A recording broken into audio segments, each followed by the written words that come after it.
నమస్తే, welcome to our channel. నేను మిస్సిరి. CBI దగ్గర నా పేరు చెప్పకండి అని వైసీపీ సీనియర్ నేత సంధ్య ఆక్వా టీంతో కాలబేరానికి వచ్చాడని చెప్పేసి మనకి వార్తలు వస్తున్నాయి. ఇందులో ఎంతవరకు వాస్తవం ఉంది అనేది మనకి చెప్పడానికి మనతో పాటు ఉన్నారు ప్రముఖ సినీ క్రిటిక్ దాసరి విజ్ఞాన్ గారు. నమస్కారం. నమస్తే. ఇప్పుడు చూస్తుంటే ఇక్కడేమో ఫోన్ ట్యాపింగ్ వ్యవహారాలు, లిక్కర్ స్కామ్ల గురించి తెలంగాణలో ఇలా జరుగుతుంటే, ఆంధ్రాలో వైజాగ్లో డ్రగ్స్ మనం చూసాం. డ్రగ్స్ ఎన్ని కోట్ల వేల కోట్ల డ్రగ్స్ మనం పట్టుకున్నారు. సో అయితే ఇక్కడ ఏంటంటే వైసీపీ నేతల పేర్లు ఎక్కువ వినిపిస్తున్నాయి. వైసీపీలో ఉన్న కీలక నేతల పేర్లు వినిపిస్తున్నాయి. వాళ్ళకి సంబంధాలు ఉన్నట్టు వార్తలు వస్తున్నాయి. సో ఇందులో ఎంతవరకు వాస్తవం ఉందంటారు? బ్రెజిల్లో జనవరి 14న ఒక అందమైన కంటైనర్ షిప్ బయలుదేరింది శాంటోస్ పోర్ట్ నుంచి. అది 3 నెలలు అలా అలా సముద్రాల్లో తిరిగి ఆనందం తట్టుకోలేక వైజాగ్ వచ్చేసి 16కి వచ్చిన తర్వాత ఇప్పుడు కర్మగాలి ఏం జరిగిందంటే, యాక్చువల్గా సరుకు దించేసి బస్తాలను దించేసి ఎవడి పేరు మీద వచ్చిందో వాడికి పంపాలి.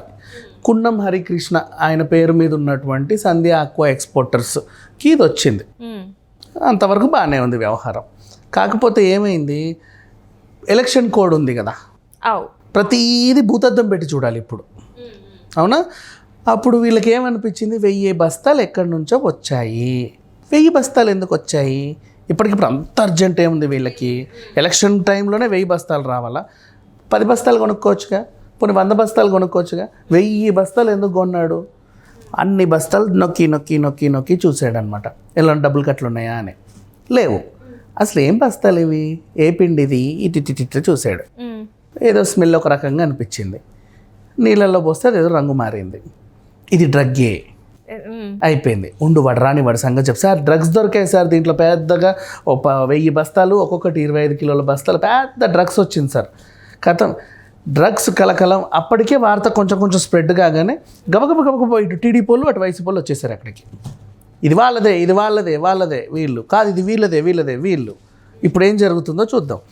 ఈలోపు ఇంకా ఓనర్ వీళ్ళకి రాలా. ఈ పోలీస్ అయినా ఆ సంధ్య ఎక్స్పోర్టర్స్ కాల్ చేసి, ఎవరు మాట్లాడుతున్నారు, నేనండి గిరిధర్ని, ఇక్కడ అన్ని వ్యవహారాలు నేనే చక్క పెడతా ఉంటాను, చెప్పండి మీకు ఏం సాయం కావాలి అంటే, మీకు వచ్చిన కంటైనర్ షిప్లో ఎర్రచందనం ఉందండి, మీరు అర్జెంటుగా రండి అన్నాడు. ఎర్రచందనం ఏంటి నాకు వచ్చింది, అట్టుండదే అని చెప్పేసి వెళ్ళాడు.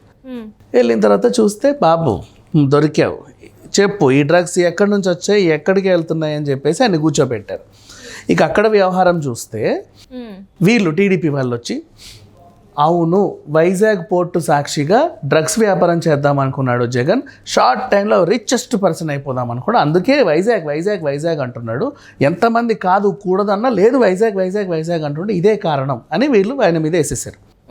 వైసీపీ వాళ్ళేమో లేదు, ఎప్పటి నుంచో వైజాగ్ పోర్టు మీదుగా చంద్రబాబు నాయుడు డ్రగ్స్ బిజినెస్ చేస్తున్నాడు, మేము ఒకవేళ ఇక్కడికి వచ్చి పాలన కొనసాగిస్తే ఏదో రోజు దొరుకుతామని వాళ్ళకి తెలిసింది, అందుకే అమరావతి అంటున్నాడు, వైజాగ్ వద్దు అన్నాడు.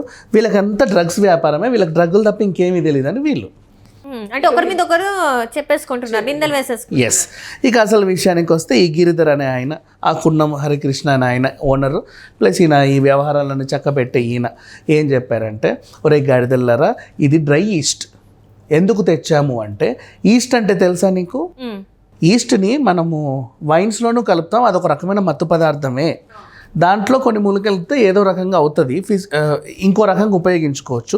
ఒరిజినల్గా డ్రై ఈస్ట్ దేనికి ఉపయోగిస్తారంటే, మైదా పిండిలో కలిపి గిడ్డు అన్నీ వేసిన తర్వాత ఇంత ఈస్ట్ పడేస్తే అది ఇంతున్న పిండి ఇంత బుద్ధ, అలా బ్రెడ్ కోసం దానికోసం యూస్ చేస్తారు. ఓకేనా? వైన్స్ తయారీలోనూ యూస్ చేస్తారు. ఫర్మెంటేషన్ అవ్వడానికి ఇది బాగా ఉపయోగపడుతుంది. ఫర్మెంటేషన్ అంటే ఒక టైప్ ఆఫ్ మత్తే, అది కూడా. ఈవెన్ ఇడ్లీ పిండి ఫర్మెంట్ అయినా కూడా అది మత్తే. మీ పుల్లట్లు నువ్వు తిన్నా, ఎక్కువ తిన్నా మత్తే, నీకు మత్త వస్తుంది. ఓకేనా? పుల్లట్టు దెన్ యూ ఫర్మెంటింగ్, అదంతా డేస్ గడుస్తున్న కొద్దీ మనకి ఇలా అవుతూ ఉంటుంది, సహజం అది. ఆ డ్రై ఈస్ట్ని వీళ్ళు ఎందుకు తెప్పించుకున్నారు అంటే, మన రొయ్యలు చెరువులు ఉన్నాయి వీళ్ళకి, సేమ్ ఎట్లయితే ఇంత ఈస్ట్ వేస్తే ఇంత పిండి ఇంత ఇద్దో, ఆ రొయ్యకి కూడా ఈస్ట్లో ఏవేవో కొన్ని కలిపేసి దానికి ఫిష్ ఫీడింగ్ లాగా ఇస్తే అది ఇంతున్న రొయ్య ఇంత బలుస్తుంది. పెద్దగా అవుతుంది. అంటే ఇప్పుడు ఇక్కడ బాయిలర్ కోళ్ళ లాగా సంథింగ్ లాగా ఆఫ్ కోర్స్. బట్ కానీ రొయ్యలకి డిమాండ్ ఎక్కువ. ఇప్పుడు వాళ్ళు వనామీ సీడ్స్ అని తెస్తారు. వనామీ సీడ్స్ అని తెచ్చిన తర్వాత ఇంత రొయ్యలు చిన్నవి కొనేసి ఆ రొయ్యల చెరువులో పెంచుతారు. మామూలు ఫీడ్ వేయొచ్చు, వేస్తే అవి ఇంత అవుతాయి. ఓకేనా. ఈ మధ్య వీళ్ళకి కొత్తగా తెలుసు, ఇప్పుడు కోళ్ళకే వాటికే ఇంజక్షన్లు వేసి ఇంత లావు చేస్తున్నారు. అట్లా టెక్నాలజీ పెరిగే కొద్దీ కొత్తవి వచ్చే కొద్దీ ఇవేవో వేస్తే రొయ్యలు ఇంత అవుతాయని తెలిసింది. ఇక్కడ కూడా దొరుకుతుందా ఆ ఈస్ట్కి సంబంధించినటువంటి? బెంగళూరులో దొరుకుతుందని చెప్పేసి మనకు ఆల్రెడీ అది కూడా చాలా తక్కువ కాస్ట్లో దొరుకుతుంది. ఎందుకు అక్కడ బ్రెజిల్ నుంచి ఎందుకు తెప్పించుకున్నారని చెప్పేసి కూడా అది కొంచెం హై క్వాలిటీ, తక్కువ రోజుల్లో ఎక్కువ అవుతుంది. ఆయన కూడా అది బ్రెజిల్ నుంచి రావాలి కాబట్టి ఎట్ ఏ టైం 1000 బస్తాలు తెచ్చుకున్నాడు. మనం ఎక్కువ తెప్పించుకుంటే రేటు తగ్గుద్ది, ఎక్కువగా ఉంటాయి. మొత్తం కొనేసాడు, 1000 బస్తాలు ఆర్డర్ పెట్టుకున్నాడు. అండ్ దాని విలువ జస్ట్ 17 లక్షల విలువ మాత్రమే. మొత్తం అంతా కలిపి 1000 బస్తాలకు కలిపి ఒక్కొక్కటి 25 కేజీలు 1000 బస్తాలకు కలిపి 17 లక్షల రూపాయల వర్త్ సరుకు ఆయన తెచ్చుకున్నాడు. ఆ రవాణా గివాణా అవన్నీ చూసుకుంటే ఆయనకు మొత్తం పడిందే 17 లక్షలు విత్ రవాణా. అంటే నువ్వు అన్నట్టు చీపే అది. అక్కడ నుంచి రవాణా కొంచెం ఎక్కువైంది కాస్ట్. ఆ రకంగా తెచ్చుకున్నాడు. వర్కౌట్ అవుతుంది ఆయనకి. ఆ రొయ్యలు అంత నీట్గా అవుతున్నాయి. అండ్ ఇంత నువ్వు అన్న బెంగళూరు ఏంటంటే లాంగ్ రన్ రావట్లా. ఇప్పుడు లావయ్యాయా, నువ్వు ఫ్రీజర్లో పెట్టి 4 సార్లు తీయగానే మళ్ళీ చిక్కిపోతున్నాయి. ఇది అలాగే ఉంటుంది. వీళ్ళు ఏం చేస్తారు, పొట్టు తీసి దాన్ని అలాగే ఉంచి ఫ్రీజర్లో పెడుతున్నారు. అంటే ఫ్రీజర్ లైక్ ఫ్రోజన్ ఫుడ్స్. ఎందుకంటే లైవ్గా ఉందనుకో ఈ ఇంజెక్షన్ ద్వారా అంటే ఈ పదార్థాల ద్వారా ఉంది తొందర పాడైపోతుంది, పుచ్చిపోతుంది రొయ్యని. చూసేవాళ్ళు అరే ఇదేదో ప్రమాదంగా ఉంది, రొయ్య తినొద్దని ముందే చెప్పేస్తారు. మొత్తం నల్లబడ్డమో ఇంకేదో అవ్వడమో అయిపోతుంది. రోగం వచ్చిన జీవి ఎలా ఉంటుంది, మందులది అలాగే తెలిసిపోతుంది. సో దాన్ని వెంటనే ఏం చేస్తారు, అది లావ్ అవ్వగానే దాని తల తోక అన్నీ తీసి నీట్గా చేస్తే ఇంత పీస్ అవుతుంది. అప్పుడు మామూలు రొయ్యలు ఇంతున్నవి నీకు 250-300 కేజీ పడితే, ఇవి టైగర్ ప్రాన్స్ కాబట్టి కొంచెం వెయిట్ ఎక్కువ, పీసెస్ తక్కువ, రేట్ ఎక్కువ. సో ఇట్లా బాగా వర్కౌట్ అవుతుంది. సో ఈ విధంగా వీళ్ళకి 5 లక్షలు పెట్టుబడి పెడితే 25 లక్షలు వస్తాయి. ఓకే. దాంట్లో ఈ ఫీడింగ్కి ఇంకో 5 లక్షలు పడేసుకున్నా ఎంతగానో ఇంకా 15 లక్షలు లాభమే. బాగా రన్ అవుతుంది, వర్కౌట్ అవుతుంది. అందుకని చెప్పేసి ఇది పెట్టుకున్నాం. ఈ మధ్య కాలంలో మేకలకు కూడా ఇంజక్షన్లు వేస్తే ఎక్కువ వెయిట్ పలుకుతున్నాయి. మటన్ కూడా కాస్ట్లీ అయిపోయింది. చికెన్లకు కూడా అంత, నాటుకోళ్ళకి ఎక్కువ ఇంజక్షన్ లేదు, వాటిని ఇంత లావు చేస్తున్నారు. ఇది వ్యవహారం. దీంట్లో భాగంగా ఆయన ఏదో ఆర్డర్ చేసుకుంటే తెచ్చుకున్నాడు. ఈస్ట్ అనేది ఎలా ఉంటుంది, ఆ కంపు వాసనే వస్తుంది. దాంట్లో ఇంకా మందులు గిందులు కలిపితే ఆ రకంగానే ఉంటుంది. దాన్ని నేను వాటర్లో వేసి చూసి ఇది డ్రగ్స్ అని చెప్పుకున్నాడు. ఇప్పుడు అది డ్రగ్స్ కాదు అని చాలా సింపుల్ ఎగ్జాంపుల్ ఏంటంటే, 1 గ్రామ్ కొకైన్ ఎంత ఉంటుంది, ఇంచుమించు 10-15 వేలు గ్రామే, రైట్. 1000 గ్రాములు 1 కిలో, 10,000 వేసుకుందాం ఆన్ అండ్ యావరేజ్. 10,000 × 1000 అక్కడే ₹1 కోటి అవుతున్నాయి. 10 కోట్లు అవుతుంది. డన్. కేజీ కాదు, ఇది 25 కేజీల బస్తా. ఇప్పుడు 25 కేజీల బస్తాకి ఎంత వాల్యూ ఉంటుంది? డన్. సో అట్లా చూసుకుంటే ఇట్లాంటి 1000 బస్తాలు ఎన్ని వేల కోట్లు. సో అన్ని వేల కోట్ల సరుకు ఆర్డర్ చేసుకునే స్తోమత ఈ ఆక్వా కంపెనీకి ఉందా?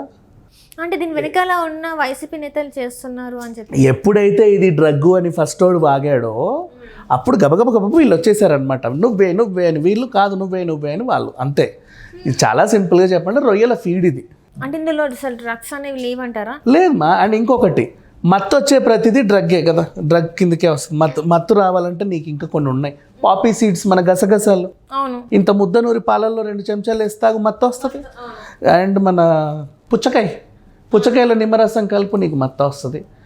ఇంకా రకరకాలుగా కూడా వాడతారు దాన్ని. ఇంకా ఇట్లా బోల్డ్ ఉంటాయి మత్తుగా.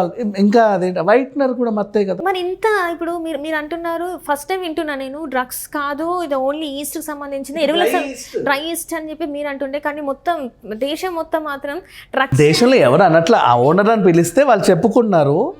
ముందు ఇచ్చిన ఆయన ఇది డ్రగ్ అని ఎక్కడైతే చేశారో 2 రాజకీయ పార్టీలు వాళ్ళకి చెందినటువంటి సామాజిక మాధ్యమాల్లో ఉండే ఈ మన ఛానల్స్ కానీ, వాళ్ళ పోర్టల్స్ కానీ, వాళ్ళ పేజెస్ కానీ, వాళ్ళు అంటే ఫస్ట్ డ్రగ్ అని నిర్ధారించేసి వాళ్ళు తెచ్చారని వీళ్ళు తెచ్చారని వాళ్ళు.